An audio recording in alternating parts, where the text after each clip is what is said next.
Hi friends, Mallu serious സ്റ്റോറീസിലേക്ക് സ്വാഗതം. അപ്പോൾ നോക്കാം നമുക്ക് ഇന്നത്തെ 10ാമത്തെ എപ്പിസോഡ്. അപ്പോൾ നമ്മുടെ CI ഇന്നലെ നന്ദുട്ടനെ വിളിപ്പിക്കാൻ പറയുന്നുണ്ടല്ലോ കോൺസ്റ്റബിളിൻ്റെ അടുത്ത്. അപ്പോൾ കോൺസ്റ്റബിൾ വന്നിട്ട് നന്ദുട്ടൻ്റെ അടുത്ത് പറയുന്നുണ്ട് കേട്ടോ, സാറ് വിളിക്കുന്നു എന്ന് പറയുന്നുണ്ട്. അപ്പോൾ നന്ദുട്ടന് മുഖമൊക്കെ ദേഷ്യം വന്നിട്ട് പറയുന്നുണ്ട്, എന്തിൻ്റെ ഇടയ്ക്കിടയ്ക്ക് എന്നെ എങ്ങനെ വിളിപ്പിക്കുന്നതെന്ന് ചോദിക്കുന്നുണ്ട് കേട്ടോ. അതറിയില്ല മേഡം എന്ന് പറയുന്നുണ്ട്. അപ്പോൾ എന്നിട്ട് പറയുന്നുണ്ട്, നമ്മുടെ കോൺസ്റ്റബിൾ പറയുന്നുണ്ട്, മേഡം പറയണോണ്ട് ബുദ്ധിമുട്ടൊന്നും തോന്നരുത്, ആ പയ്യനെ മാക്സിമം അങ്ങോട്ട് വരാതിരിക്കാൻ നോക്കണതാണ് നല്ലതെന്ന് പറയുന്നുണ്ട് കേട്ടോ, ആ അന്തപുരിയിലെ പയ്യനോട്.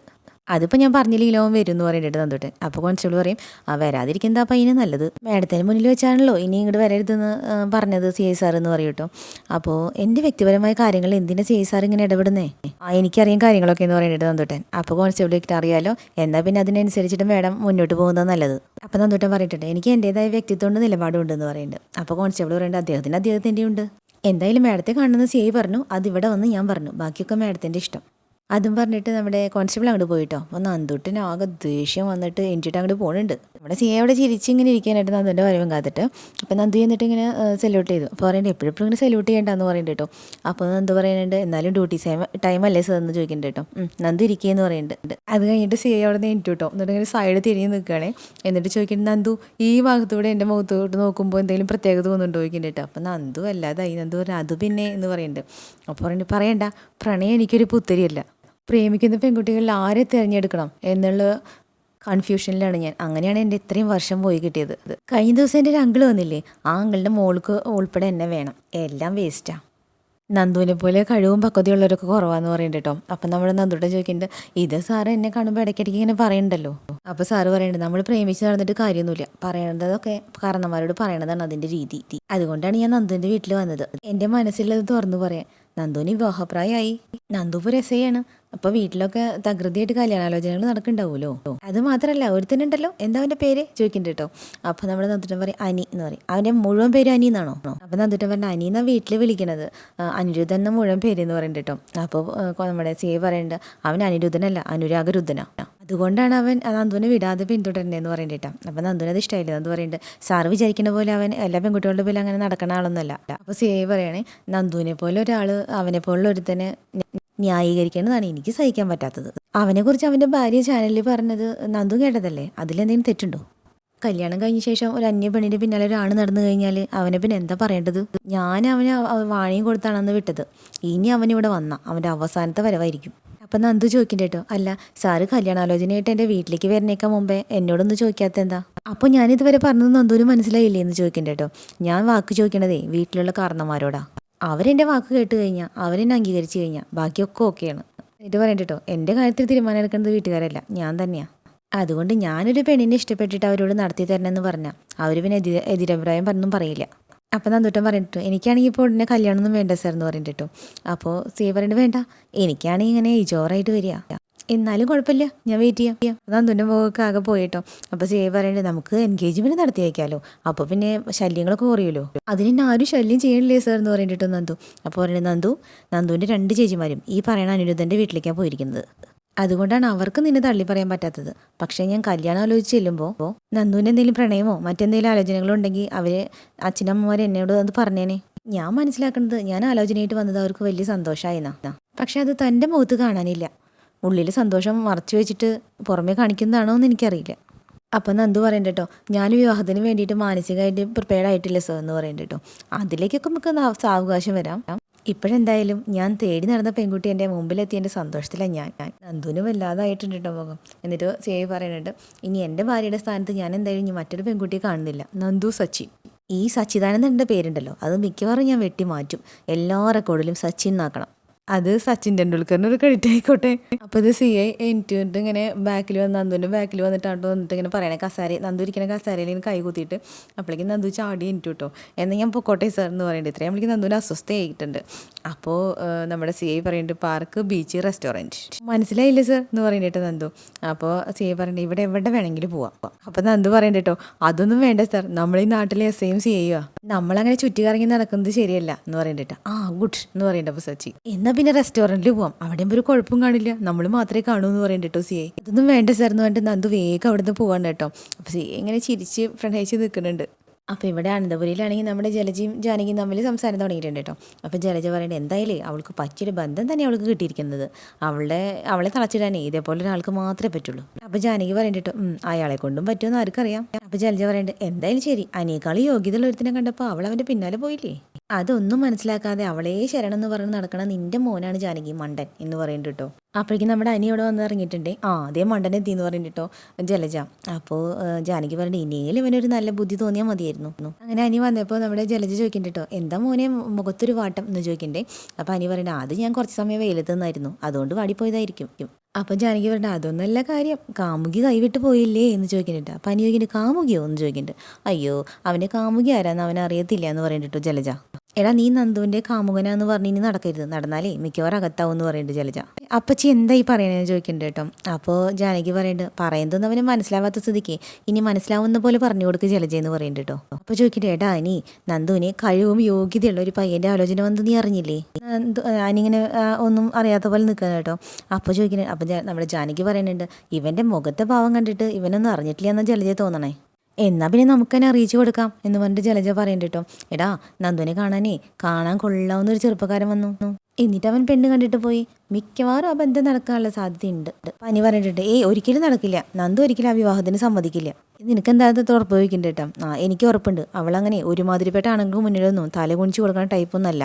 അപ്പം ജലജ പറയും അവൾ നിന്നെ മാത്രം സ്വപ്നം കണ്ട് നടക്കാമെന്നും പറഞ്ഞിട്ട് അങ്ങോട്ട് നടന്നോ, കുറച്ച് കഴിയുമ്പോഴേ അവൾ ഇങ്ങോട്ട് കയറി വരും ഒരു കല്യാണക്കത്തും കൊണ്ട്. അതും വാങ്ങി വായിച്ചിട്ട് അതിൽ പറഞ്ഞിരിക്കുന്ന ഡേറ്റിൽ നിനക്ക് ആ കല്യാണത്തിന് കൂടാം, എന്നിട്ട് സദ്യ കഴിച്ചിട്ട് മടങ്ങി വരാമെന്ന് പറയുന്നുണ്ട് കേട്ടോ. അപ്പോൾ പറയുന്നുണ്ട് അനി പറയുന്നത് അങ്ങനെ ഒരു ദിവസം ഉണ്ടാവുകയാണെങ്കിൽ അപ്പച്ചി എന്നോട് എന്ത് വേണമെങ്കിൽ ചോദിച്ചോ, ഞാൻ അപ്പച്ചിക്ക് എന്തും മേടിച്ചു തരും. അതും പറഞ്ഞ് അനി അകത്തേക്ക് പോയിട്ടോ. അപ്പം ജാനകി പറയുന്നുണ്ട് അവൻ്റെ ഒരു ആത്മവിശ്വാസം കണ്ടില്ലേ, അവൾ വേറെ ആരും കേട്ടില്ലെന്ന് പറഞ്ഞ് അവൻ നടക്കണേ. അപ്പോൾ ജലജ പറയേണ്ടത് നടക്കട്ടെ അവനെ തേച്ചിട്ട് പോകുമ്പോഴേ അവൻ വഴിക്ക് വന്നോളൂ. ഇനിയിപ്പോൾ അനാമികേനെ അച്ഛനമ്മയും ഇങ്ങോട്ട് ക്ഷണിക്കുമെന്ന് അറിയത്തില്ല എന്തായാലും, അല്ലെങ്കിൽ വേറെ ഏതെങ്കിലും സ്ത്രീധനം മേടിച്ചിട്ട് അവൻ ഏതെങ്കിലും പെൺകുട്ടികളെ കെട്ടിക്കോളും. അപ്പോൾ ജാനകി പറയുന്നുണ്ട് കേട്ടോ എനിക്ക് അനാമികേനെ ഇഷ്ടമെന്ന് പറയുന്നുണ്ട്. അപ്പോൾ ജലജ മനസ്സിലിങ്ങനെ പറയണേ എനിക്കൊന്നിനും ഇഷ്ടമല്ല, നിൻ്റെ മോനെ ഈ ജന്മം കല്യാണം കഴിച്ചില്ലെങ്കിൽ അത്രയും നല്ലത്. എന്നിട്ട് അനി നേരെ നമ്മുടെ നയൻ്റെ അടുത്ത് പോയിട്ടുണ്ട് കേട്ടോ. അപ്പോൾ നയൻ അങ്ങനെ ഡിസൈൻ ചെയ്തുകൊണ്ടിരിക്കുകയാണ്. അപ്പോൾ ദേവേനെ നിൽക്കുന്നുണ്ട് അപ്പുറത്ത്. അപ്പോൾ പോയിട്ട് ചോദിക്കേണ്ട അടുത്ത് അവിടെ കല്യാണാലോചനകളൊക്കെ തകൃതിയായിട്ട് നടക്കുകയല്ലേ എന്ന് ചോദിക്കുന്നുണ്ട് കേട്ടോ. അപ്പോൾ ദേവേനായിട്ട് മറുപടി പറയണത് ദേവേനി പറയുന്നുണ്ട് അത് പിന്നെ കല്യാണപ്രായത്തെ പെൺകുട്ടികളുള്ളടുത്ത് കല്യാണാലോചനയൊക്കെ വരും, അതത്ര പുതുമയുള്ള കാര്യമൊന്നുമല്ല എന്ന് പറയുന്നുണ്ട് കേട്ടോ. അപ്പം പിന്നെ അനിയൊന്നും പറയണം മോൻ കുഞ്ചി നിൽക്കുകയാണ്. അപ്പോൾ ദേവയാനിയും നയനിയും പരസ്പരം നോക്കുന്നുണ്ട് കേട്ടോ. എന്നിട്ട് അനി പറയുന്നുണ്ട് അല്ല ഞാനിങ്ങോട്ട് വന്നപ്പോൾ അമ്മയും അപ്പച്ചി അത് തന്നെയാണ് പറഞ്ഞത്, നന്ദുവിനെ കാണാൻ ആരും വന്നോന്ന്. അപ്പം നയനെ ചോദിക്കണ്ട കേട്ടോ അങ്ങനെ പറഞ്ഞുള്ളൂ, വന്നത് ആരാന്ന് പറഞ്ഞില്ലേ എന്ന് ചോദിക്കണ്ട കേട്ടോ. അപ്പം ദേവയാനി ചോദിക്കണ്ടേ ഇനിയിപ്പോൾ വന്നത് ആരാന്ന് പറഞ്ഞിട്ട് നിനക്കത് മുടക്കാനാ? അപ്പം നയനെ പറയണ്ട കേട്ടോ അങ്ങനെ മുടക്കിയാലും മുടങ്ങണ ഒരു ആലോചനയല്ല വന്നത്, നന്ദുവിൻ്റെ എല്ലാ കാര്യങ്ങളും അറിയണ ഒരാൾ തന്നെയാണെന്ന് പറയുന്നുണ്ട് കേട്ടോ. അപ്പം അനി ചോദിക്കുന്നുണ്ട് ഏടത്തി ഏട്ടനും കൂടിയിട്ടാണോ ഈ ബന്ധം കൊണ്ടുവന്നേ അതോ വല്യമ്മയോ ചോദിക്കണ്ട കേട്ടോ. അപ്പോൾ വല്യമ്മ പറയുന്നുണ്ട് ഞങ്ങൾ ആരുമല്ല, ഞങ്ങളൊക്കെ നോക്കുന്നുണ്ടായിരുന്നു നന്ദുവിന് നല്ലൊരു പയ്യനെ, ഇതുവരെ ഞങ്ങൾക്ക് കണ്ടെത്താൻ കഴിഞ്ഞില്ല, പക്ഷേ അതിനിടയിലാണ് നന്ദുവിന് പറ്റിയൊരാൾ ഇങ്ങോട്ട് വന്നത്, അതാരാന്ന് പറഞ്ഞോളേം ചോദിക്കണ്ട കേട്ടോ. അപ്പോൾ നമ്മുടെ നയന പറയുന്നുണ്ട് വേറെ ആരുമല്ല നന്ദുവിൻ്റെ സീനിയർ ഓഫീസർ തന്നെയാണ് CI സച്ചിൻ. സച്ചിനോ എന്ന് ചോദിക്കണ്ട കേട്ടോ. അപ്പോൾ ദേവേനി പറയുന്നുണ്ട് നന്ദു ഇപ്പോൾ ജോലി ചെയ്യുന്ന പോലീസ് സ്റ്റേഷനിലെ CI ആണെന്നാണ് മോള് പറഞ്ഞത്. അപ്പോൾ പെട്ടെന്ന് നമ്മുടെ അനി ആലോചിക്കേണ്ട കേട്ടോ, അന്നാൾ വിരട്ടി വിട്ടില്ലേ അവിടുന്ന്, അതിങ്ങനെ ഇനി വരാമെന്ന് തോന്നുമ്പോൾ ഞാൻ പറഞ്ഞ വാക്കുകൾ നിൻ്റെ കാതിലെല്ലാം അടിക്കണം എന്നൊക്കെ പറഞ്ഞു വിട്ടല്ലോ, അതൊക്കെ ആലോചിച്ചിരിക്കുകയാണ് കേട്ടോ പെട്ടെന്ന്. അപ്പോൾ നീ എന്താ ആലോചിക്കണേ ചോദിക്കുന്നുണ്ട്. അപ്പോൾ അനി പറയുന്നുണ്ട് അല്ല അയാൾക്ക് എന്നെ അത്ര ഇഷ്ടമല്ല. അപ്പോൾ വല്യമ്മ പറയുന്നുണ്ട് കേട്ടോ അതെ നന്ദുവിനെ അയാൾക്ക് വലിയ ഇഷ്ടമാണ്, അങ്ങനെയുള്ളപ്പോൾ നീ നന്ദുവിൻ്റെ പിന്നാലെ നടന്ന് ശല്യം ചെയ്യാമെന്ന് അറിഞ്ഞു കഴിഞ്ഞാൽ പിന്നെ നിന്നെ പരവതാനിയായിട്ട് സ്വീകരിക്കൂ. അപ്പോൾ നയനെ ചോദിക്കുന്നുണ്ട് അത് ശരി, അപ്പം നിങ്ങൾ തമ്മിൽ ചെറിയ ഉരസലൊക്കെ ഉണ്ടായിട്ടുണ്ടല്ലേ എന്ന് ചോദിക്കുന്നുണ്ട് കേട്ടോ. അപ്പോൾ അനി പറയുന്നുണ്ട് അത് അയാൾ എന്നോട് വെറുതെ ചൂടാറിയത്, അത് നന്ദുവിന് ചേർന്നൊരു ബന്ധമാണെന്ന് എനിക്ക് തോന്നുന്നില്ല എന്ന് പറയുന്നത് കേട്ടോ അനി.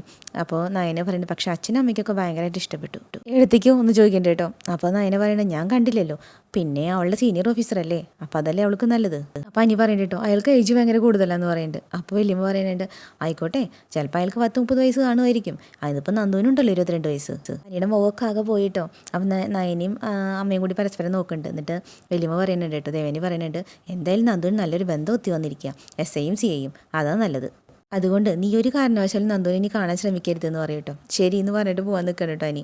അപ്പോൾ നയനെ ചോദിക്കും നീ എങ്ങോട്ട് പോവാ എന്ന് ചോദിക്കുന്നുണ്ട്. ഞാനൊന്ന് പുറത്തോട്ട് പോവാം. എടാ നീയല്ലേ ഇപ്പോൾ പുറത്തുനിന്ന് വന്നതെന്ന് ചോദിക്കുന്നുണ്ട് കേട്ടോ. എനിക്ക് ബ്രാഞ്ച് വരെ ഒന്ന് പോകണമെന്ന് പറയുന്നുണ്ട്. അപ്പോൾ ദേവേനി പറയുന്നത് ഇവനിപ്പോൾ കള്ളുകൂടിയൊക്കെ ഉണ്ട്, ഇനിയിപ്പോൾ നന്ദുവിൻ്റെ കല്യാണം ഉറച്ചു എന്ന് പറഞ്ഞിട്ട് നീ കള്ളു കുടിക്കാൻ പോകണോ. അപ്പോൾ നയനെ പറയുന്നുണ്ട് കേട്ടോ കൂട്ടുകാരുടെ അടുത്തേക്ക് എന്നാലും മദ്യം കൊടുക്കരുതെന്ന് ഞാൻ പ്രത്യേകിച്ച് പറഞ്ഞിട്ടുണ്ട് ഇവൻ്റെ കൂട്ടുകാരോട്. അപ്പോൾ അനി പറയുന്നുണ്ട് അയ്യോ ഞാൻ മദ്യം കഴിക്കാനൊന്നല്ല പോണേ, 3 ജ്വല്ലറി എൻ്റെ തലയില്ല, എന്നിട്ട് ഞാൻ കറങ്ങി നടക്കുന്നതല്ലേ എല്ലാവരും പറയണേ. പിന്നെ അവിടേക്ക് പോകുമ്പോൾ എന്തിനാ സംശയത്തിൻ്റെ കണ്ണോട് കൂടി നോക്കണേ എന്ന് പറഞ്ഞിട്ട് ഷോ എന്നും പറഞ്ഞിട്ട് അനി പോവാണ് കേട്ടോ. ദേവയാനി ചോദിക്കണ്ട അവൻ പോലീസ് സ്റ്റേഷനിലായിരിക്കുമോ മോളെ പോയതെന്ന് ചോദിക്കണ്ട കേട്ടോ. അപ്പം എന്നാൽ അതിനെ പറയുന്നത് മിക്കവാറും അവിടേക്ക് ചെന്ന് കഴിഞ്ഞാൽ അവനെ CA ഓടിച്ച് വിടത്തേ ഉള്ളൂ. അയാൾക്ക് നന്ദുവിനെ അത്രയ്ക്ക് ഇഷ്ടമാണെന്ന് പറയണ്ട കേട്ടോ. അപ്പോൾ ദേവയാനി പറയണ്ട അതിന് നന്ദുവിന് അയാളോട് അത്ര താല്പര്യമൊന്നും ഇല്ലല്ലോ. ഇല്ലെന്ന് അച്ഛനും അമ്മയൊക്കെ പറഞ്ഞത്, അവൾക്ക് വിവാഹമേ വേണ്ടാന്ന് പറഞ്ഞിട്ടൊരു നിപ്പായിരുന്നു. എന്തായാലും അച്ഛനും അമ്മയൊക്കെ സീരിയസാ, നമ്മളും അങ്ങനെ വേണമേ, എങ്ങനെയെങ്കിലും വിവാഹം നടത്തണം പറഞ്ഞ പോലെ അനി നേരെ ചെന്നിട്ടിട്ടോ പോലീസ് സ്റ്റേഷനിലേക്ക്. അപ്പോൾ അനി ഇങ്ങോട്ട് ഇറങ്ങി വരലും നമ്മുടെ CA ഇവിടെ നിന്ന് അങ്ങോട്ട് ചെല്ലിട്ടു. രണ്ടുപേരും ഇങ്ങനെ നോക്കി നിൽക്കുന്നുണ്ട് കേട്ടോ. അപ്പോൾ അനി മനസ്സിൽ പറയുന്നുണ്ട് ആ ചൂടാൻ വരുന്നുണ്ടല്ലോ എൻ്റെ പെണ്ണിനെ പോയി പെണ്ണ് കണ്ടിട്ട്. കഴിഞ്ഞിട്ട് അനി അങ്ങോട്ട് നോക്കാത്ത പോലെ അങ്ങോട്ട് വരികയാണ്. അപ്പോൾ രണ്ടുപേരും ഓപ്പോസിറ്റ് വരികയാണേ. അപ്പോൾ CA അടുത്ത് വെച്ച് ചോദിക്കുന്നുണ്ട് നീ എന്തെങ്കിലും കംപ്ലയിൻറ്റ് ചെയ്യാൻ വന്നതാണോ ചോദിക്കുന്നുണ്ട് കേട്ടോ. അപ്പോൾ അനി പറഞ്ഞിട്ട് അല്ല, അങ്ങനെയാണെങ്കിൽ നിന്നെ ഈ പരിസരത്ത് കണ്ടുപോയതെന്ന് ഞാൻ പറഞ്ഞതാണല്ലോ. അനി പറയുന്നുണ്ട് ഞാൻ SI സാറിനെ ഒന്ന് കാണാൻ വന്നതാ, ചില കുടുംബകാര്യങ്ങൾ പറയാനുണ്ടായിരുന്നു എന്ന് പറയട്ടോ. അപ്പോൾ പറയുന്നത് കുടുംബത്തെ കാര്യങ്ങളെ കുടുംബത്ത് പോയി പറയണം. ഈ സ്റ്റേഷനിൽ അനാവശ്യമായിട്ട് കാല് കുത്തരുതെന്ന് പറഞ്ഞിട്ടില്ലേ, പോലീസാണ് പറയണത്, ഈ സ്റ്റേഷനിലെ സർക്കിൾ ഇൻസ്പെക്ടറാണ് പറയണതെന്ന് പറയുന്നത് കേട്ടോ. എന്നിട്ട് എൻ്റെ വാക്കിന് പുല്ല് വിലയല്ലടാന്ന് പറയുന്നത് കേട്ടോ. അപ്പോൾ ഒരു പുല്ല് വില പോലെ തന്നെയാണ് അനിയുടെ മുഖം കേട്ടോ. എന്നിട്ട് അനി ചോദിക്കുന്നുണ്ട് സാർ എന്താ സാർ ഇങ്ങനെയൊക്കെ സംസാരിക്കുന്നത്, പോലീസ് സ്റ്റേഷനിൽ പൊതുജനങ്ങൾക്ക് കയറാൻ പാടില്ലെന്നേ എവിടെ എഴുതി വെച്ചിട്ടൊന്നുമില്ല, ഈ എന്നോട് തർക്കിക്കുകയാണോ എന്ന് ചോദിക്കുന്നുണ്ട്. അല്ല കാര്യം പറഞ്ഞതെന്ന് പറയണ്ട അനി, ഞങ്ങൾ നിയമമൊക്കെ അറിയാവുന്നവർ തന്നെയാന്ന് പറയുന്നത് കേട്ടോ അനി. അപ്പോൾ പിന്നിൽ കൈയും കഴിയിട്ട് ചോദിക്കുന്നുണ്ട് എന്താണ് നിനക്കൊക്കെ അറിയാവുന്ന നിയമം, ഈ സ്റ്റേഷനിലെ SI വരെ നീ വെറുതെ വിടുന്നില്ല, ആ സ്ഥിതിക്ക് ഇവിടുത്തെ സാധാരണ പെൺകുട്ടികളുടെ ഗതി എന്തായിരിക്കും, ഈ നാട്ടിലെ പ്രധാന പൂവാലിനാ നീ എന്ന് പറയുന്നത് കേട്ടോ. അപ്പോൾ നമ്മുടെ അനി പറയുന്നത് സാറേ എന്തൊക്കെയോ മനസ്സിൽ വെച്ചിട്ട് സംസാരിക്കണത്, എനിക്ക് അങ്ങനത്തെ സ്വഭാവമൊന്നുമില്ല, ഞാനാകാൻ മിണ്ടെന്ന് പറയുന്നത് നന്ദനോട് മാത്രമെന്ന് പറയുന്നത് കേട്ടോ. അപ്പം നീ വേറെ പെൺകുട്ടികളൊന്നും മിണ്ടാറില്ലേ, എന്നിട്ട് ചോദിക്കുന്നത് നിന്റെ കല്യാണം കഴിഞ്ഞതാണല്ലോ എന്ന് പറയുന്നത്. ഓ അതുകൊണ്ടായിരിക്കുമല്ലേ അവൾ വീട്ടിൽ നിന്ന് ഇറങ്ങിപ്പോയിട്ട് ചാനലുകളൊക്കെ നിന്റെ വീട്ടുകാരെയും കുറിച്ച് സംസാരിക്കണത് എന്ന് പറയുന്നത് കേട്ടോ. അപ്പോഴേക്കും നമ്മുടെ കോൺസ്റ്റബിളും നന്ദും അങ്ങോട്ട് എത്തിയിട്ടുണ്ടേ. അത് അവളുടെ വിവരക്കേടാ, അതുകൊണ്ട് തന്നെ അങ്ങനെ അവളെ ഞാൻ വേണ്ടാന്ന് വെച്ചതെന്ന് പറയുന്നത് കേട്ടോ. അപ്പോൾ നമ്മുടെ CA പറയണേ നിന്നെ കണ്ടാലേ അറിയാം നീ ഒരു ഞരമ്പാണെന്ന്. എടുത്ത വഴിക്ക് നന്ദു നമ്മുടെ അനി പറയണേ ഒരു ഞരമ്പ് രോഗിക്കാണ് സാറേ, മറ്റൊരു ഞരമ്പ് രോഗിയാണ്ട് പെട്ടെന്ന് മനസ്സിലാവണമെന്ന് പറഞ്ഞു കേട്ടോ. അപ്പോൾ CAക്ക് ദേഷ്യം വന്നു, എന്തു പറഞ്ഞിടാന്ന് ചോദിച്ചിട്ട് ഒറ്റടി കൊടുത്തിട്ടുണ്ട്. അപ്പോഴേക്കും നന്ദു ഓടി വരും കേട്ടോ. എന്നിട്ട് പറയണേ സാർ എന്താ ഇതെന്ന് ചോദിക്കുന്നുണ്ട്. അപ്പോൾ നന്ദു ഇതിൽ ഇടപെടരുത്, ഇവനെന്നെ ഞരമ്പ് രോഗി എന്ന് വിളിച്ചു എന്ന് പറയട്ടോ. അപ്പോൾ അനി പറയും ഞാനല്ല സാർ എന്നെ ആദ്യം വിളിച്ചത്. അപ്പോൾ CA പറയുന്നുണ്ട് പോടാ, അല്ലെങ്കിൽ അന്ന് പറഞ്ഞത് ഓർമ്മയുണ്ടല്ലോ, ഇടിച്ച് നിന്നെ നട്ടലൊടിക്കും, വാരിയലിൻ്റെ എണ്ണ എടുക്കും. അപ്പം നന്ദുവിനെ നോക്കണം കേട്ടോ അനി. അപ്പോൾ നന്ദു തല പൊണിച്ചു, നന്ദുവിനൊന്നും പറയാൻ പറ്റണില്ലല്ലോ. അപ്പോൾ CA ചോദിക്കുന്നുണ്ട് ആരെയാണ് നീ നോക്കണത്, പോടാ. അനന്തപുരി തറവാടിൻ്റെ വില കാരണമായിട്ട് ഓരോന്നിങ്ങനെ ഇറങ്ങി തിരിച്ചിരിക്കുക എന്ന് പറയണ്ട കേട്ടോ. എന്നിട്ട് പറയണ്ട അല്ല ആ തറവാടിന് ഇപ്പോൾ വലിയ വിലയൊന്നുമില്ല, അതുപോലുള്ള കഥകളല്ലേ വരുന്നത്. അപ്പം ഇതൊക്കെ പറയുമ്പോഴും അനിയനെ നന്ദുവിനെ നോക്കണം കേട്ടോ. എന്നിട്ട് നമ്മുടെ അനിയൻ ദേഷ്യം വന്നിട്ട് ഇറങ്ങിപ്പോവാണ് കേട്ടോ. അപ്പോൾ CA ഇങ്ങനെ നടന്ന് പിന്നാലെ അങ്ങനെ വരുന്നുണ്ട്. അപ്പോൾ നന്ദു വന്നിട്ട് പറയുന്നുണ്ട് അങ്ങനെ അടിക്കാൻ മാത്രം കരണത്തടിക്കാൻ മാത്രം അനി അത്ര കുഴപ്പക്കാരനൊന്നല്ല എന്ന് പറയുന്നുണ്ട്. എന്നാൽ നന്ദുവാണ് പറയണത് മാനം മര്യാദയായിട്ട് നടക്കുന്ന പെൺകുട്ടികളുടെ ലൈഫ് നശിപ്പിക്കാൻ വേണ്ടിയിട്ട് ഇങ്ങനത്തെ കുറഞ്ഞ ഇറങ്ങി തിരിച്ചിട്ടുണ്ട്, അവനൊന്നും ഞാൻ വെച്ച് പൊറപ്പിക്കില്ല. റാസ്കൽ, നന്ദുവിനെ പോലെ പോലീസ് ഓഫീസർ ഇവന്മാരെ പോലെ ഒന്നും പ്രോത്സാഹിപ്പിക്കരുത്, ന്യായീകരിക്കരുത്, അങ്ങനെ ചെയ്താലേ ഇവനൊക്കെ ഞാൻ പിടിച്ച് ലോക്കപ്പിലിടും, കോടതി കയറ്റും, പോലീസ് സ്റ്റേഷൻ അവൻ്റെ അപ്പൂപ്പൻ്റെ തറവാട്ട് സ്വത്തോ. അത് പറഞ്ഞിട്ട് CA ജീപ്പിൽ കയറി പോയിട്ടോ. അപ്പം നന്ദുട്ടൻ പറയുന്നുണ്ട് മുത്തച്ഛൻ ഇത് അറിഞ്ഞ് കഴിഞ്ഞാൽ എന്താ സംഭവിക്കുകയെന്ന് പറയാൻ പറ്റില്ല എന്ന് പറയുന്നുണ്ട്. അപ്പോൾ കോൺസ്റ്റബിൾ പറയുന്നുണ്ട് അല്ല മാഡത്തിനോട് CA സാറിന് ഇഷ്ടമാണെന്നാണ് തോന്നണേ, അതിൻ്റെ പ്രകടനങ്ങളായി കാണാതൊക്കെ എന്ന് പറയുന്നുണ്ട് കേട്ടോ. അപ്പം നന്ദുട്ടൻ പറയുന്നുണ്ട് ഇഷ്ടമാണെന്നല്ല അങ്ങേരെ എന്നെ ഇയാൾ ആലോചിച്ചുകൊണ്ട് നടക്കുക. അപ്പോൾ അയാൾ നിൽക്കണം കേട്ടോ. എന്ന് ചോദിച്ചിട്ട് കോൺസ്റ്റബിൾ അങ്ങനെ എൻ്റെ വീട്ടിൽ വന്ന പെണ്ണാലോചിച്ചേ എന്ന് പറഞ്ഞിട്ട് നന്ദു ഉണ്ട്. പിന്നെ അയാൾ അവനെ തല്ലിയിൽ അത്ഭുതമൊന്നുമില്ല എന്ന് പറയുന്നത് കോൺസ്റ്റബിൾ കേട്ടോ. അപ്പം നന്ദുട്ട് അങ്ങനെ ആകെ അസ്വസ്ഥനായിട്ട് നടക്കുന്നുണ്ട് അവിടെ. നന്ദുട്ട് അങ്ങനെ പറയുന്നുണ്ട് കേട്ടോ അയാൾക്ക് എന്നോട് പ്രണയമാണ് അത്രേ, ഒരു ക്യാരക്ടറും ഇല്ലാത്തവൻ. അനിയുടെ കരണത്ത് അയാളുടെ കൈ വീണപ്പോഴേ നൊന്തത് എനിക്കാ, മറ്റാരെങ്കിലാണ് അവൻ്റെ കരണത്ത് കൈ വെച്ചതെങ്കിലേ പിന്നെ ഒരു കാരണവശാലും അവൻ ആ കൈ പൊക്കില്ലായിരുന്നു. ഇതൊന്നും ചെയ്യാൻ പറ്റാതായി പോയല്ലോ എന്നിട്ട് ആകെ വിഷമിച്ചിരിക്കാൻ കേട്ടോ നന്ദുട്ടൻ. ഞാനീ അടിയും കൊണ്ട് ഏതോ ഒരു മതിലിൻ്റെ മുകളിൽ പോയിരിക്കണ്ട, ആകെ ദേഷ്യം വന്നിട്ട് കരണ്ടൊക്കെ പൊത്തിപ്പിടിച്ചിട്ട് കേട്ടോ. അപ്പോഴാണ് കോള് വരുന്നത് നന്ദുൻ്റെ. അപ്പോൾ ദേഷ്യത്തിൽ ചോദിക്കുന്നുണ്ട് ഹലോ എന്ന് വിളിക്കുന്നുണ്ട് കേട്ടോ. അപ്പോൾ എടാ നീ എവിടെയാണെന്ന് ചോദിക്കുന്നുണ്ട്. ഞാൻ എവിടെയെങ്കിലും അയക്കാം ആയിക്കോട്ടെ, എന്നാലും എന്നോട് ഇത് വേണ്ടായിരുന്നു എന്ന് പറയുന്നുണ്ട് കേട്ടോ. അപ്പം നന്ദു ചോദിക്കുന്നുണ്ട് നീ എന്താ ഈ പറയണേന്ന് ചോദിക്കുന്നുണ്ട്. ഞാൻ അവിടെ വരാതിരിക്കാൻ വേണ്ടിയിട്ടല്ലേ നീ അയാളെ തിളപ്പിച്ചത്, നീ എന്തൊക്കെയാ പറയുന്നത് ചോദിക്കുമ്പോൾ പറയണ്ട കേട്ടോ എനിക്കെല്ലാം മനസ്സിലാവുന്നുണ്ടെന്ന് പറയുന്നത് അനി. അപ്പോൾ ഇനി നിന്റെ കാരണത്ത് ഒരാളായിരിക്കുന്നത് എനിക്ക് കണ്ടു നിൽക്കാൻ പറ്റില്ല, എന്നിട്ട് നീ കണ്ടു നിന്നതോ എന്ന് ചോദിക്കണ്ട കേട്ടോ. അവിടെ എനിക്ക് പ്രതികരിക്കാൻ പറ്റാത്ത അവസ്ഥയായി പോയി, പിന്നെ നീ കണ്ടു നിൽക്കാൻ പറ്റില്ല എന്ന് പറഞ്ഞതോ ചോദിക്കണ്ട കേട്ടോ. അപ്പം എന്നിട്ട് പറയുന്നത് CA അങ്ങനെ ചെയ്തതിലേ എനിക്ക് അയാളോട് തീരാത്ത ദേഷ്യമുണ്ട്, പക്ഷേ എനിക്ക് ചില ലിമിറ്റേഷൻസ് ഉണ്ട്. ഇന്ന് അയാളുടെ നേരെ ഞാൻ വിരൽ ചൂണ്ടിയാ നാളെ ഞാൻ ഇവിടുന്ന് പുറത്താ, എന്തായാലും എനിക്കിത് സഹിക്കാൻ പറ്റുന്നില്ല പറയണ്ട കേട്ടോ. ഇനി ഈ മുഖം വെച്ചുകൊണ്ട് ഞാൻ എങ്ങനെ വീട്ടിലേക്ക് പോകുന്ന ഞാൻ ആലോചിക്കണേ, എൻ്റെ കാരണത്തിൻ്റെ ഈ പാട് കണ്ടു കഴിഞ്ഞാലേ എൻ്റെ വീട്ടിലൊരു സഹിക്കില്ല. ശരിയെന്ന് പറഞ്ഞിട്ട് അനി ഫോൺ വയ്ക്കാൻ കേട്ടോ. അങ്ങനെ രണ്ടുപേരും അവിടെയും ഇവിടെയും വിഷമിച്ച് നിൽക്കുകയാണ്. അങ്ങനെയാണ് കേട്ടോ നമ്മുടെ പത്തനംമാറ്റി ഇന്ന് അവസാനിച്ചിട്ടുള്ളത്. അപ്പോൾ നാളത്തെ എപ്പിസോഡായിട്ട് വീണ്ടും വരാം കേട്ടോ. Okay bye. അപ്പോൾ നമ്മുടെ ചാനൽ ഇഷ്ടപ്പെടുകയാണെങ്കിൽ ലൈക്ക് ചെയ്യാനും സബ് ചെയ്യാനും മറക്കല്ലേ കേട്ടോ.